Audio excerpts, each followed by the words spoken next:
उपवास असला म्हणजे आठवण येते साबुदाण्याची। तर आज आपण मंजुषाच किचनमध्ये बनवणार आहे मस्त असा साबुदाणा। नमस्कार, मंजुषाच किचनमध्ये तुमचे स्वागत। चला तर मग आषाढी एकादशी निमित्त बनवूया साबुदाण्याची खिचडी। तर लेट्स गो। आपल्याला मस्तपैकी साबुदाण्याची खिचडी बनवायची आहे। तर त्यासाठी आपण इथे फुल 1 वाटी शेंगदाणे घेतलेले आहेत। तर हे शेंगदाणे आता आपण भाजून घेऊ।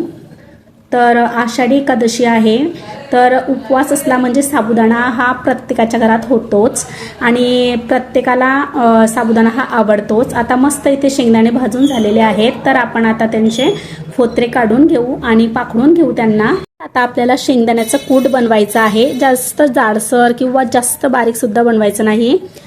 तर आता आपले शेंगदाणे वाटून झालेले आहे मिक्सरच्या भांड्यामध्ये। तर आता हा साबुदाणा आहे, मी रात्रीच याला भिजत घातलेला होता। तुम्ही 4 ते 5 तास याला भिजत ठेवू शकता। मऊसूत झालेला आहे हा, तुम्ही बघू शकता अगदी मऊसूत झालेला आहे। आणि आता याच्यामध्ये आपण जे शेंगदाण्याचं कूट बनवलेलं आहे ते आता याच्यामध्ये आपण टाकून देऊ। हो, आणि साबुदाणा भिजत आपण ठेवत असतो तेव्हा त्याच्यामध्ये 1 ते 1.5 कप पाणी राहू द्यायचं, म्हणजे छान तो भिजून जातो। आता हे शेंगदाण्याचं कूट आपण याच्यामध्ये टाकून देऊ आणि आता चवीप्रमाणे मीठ सुद्धा टाकायचं आहे। तुम्ही हिरव्या मिरचीचा सुद्धा साबुदाणा बनवू शकता, पण आज आपण लाल साबुदाणा बनवतोय। तर त्याच्यासाठी तुमच्या आवडीप्रमाणे तुम्ही लाल मिरची पावडर टाका। कुणाला तिखट आवडते, कुणाला फिका आवडते म्हणून।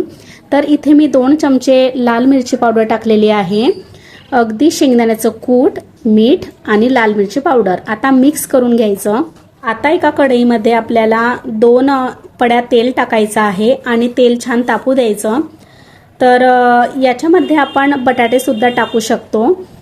हे बघा, आपण एक साबुदाणा टाकून बघितला आहे, तर छान तेल तापलेलं आहे।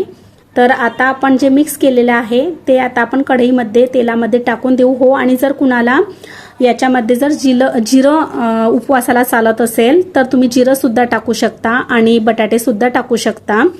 पण इथे मी आज मस्त असा स्पेशल साबुदाणा बनवत आहे। अगदी बटाटे सुद्धा नाही घेतलेले आहे। अगदी गरमागरम हा साबुदाणा खूप छान लागतो आणि लगेच होतो। तुम्ही पण लगेच असा साबुदाणा बनवून बघा। तर आता मिक्स करायचा। किती छान रंग आलेला आहे हे बघा, तुम्ही बघू शकता।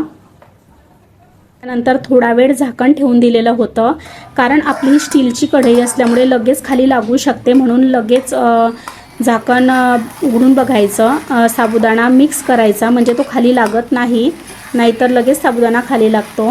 हे बघा, आता मिक्स करून द्यायचं साबुदाणा। तुम्ही अजून मंजुषाच किचन चॅनलला सबस्क्राईब केलं नसेल तर प्लीज चॅनलला सबस्क्राईब करा आणि बघत राहा छान छान नवनवीन मंजुषाच किचनमध्ये छान छान रेसिपीज। तर आता परत एकदा आपण झाकण ठेवून देऊ, म्हणजे छान असा तो मऊसूद होऊन जातो। तर हे बघा, किती छान आपला हा साबुदाणा तयार झालेला आहे। तुम्ही सुद्धा ह्या प्रकारे खरंच नक्कीच बनवा, तुम्हाला सुद्धा आवडेल। तर भेटू आपण एका नवीन रेसिपी सोबत लवकरच। तोपर्यंत बाय।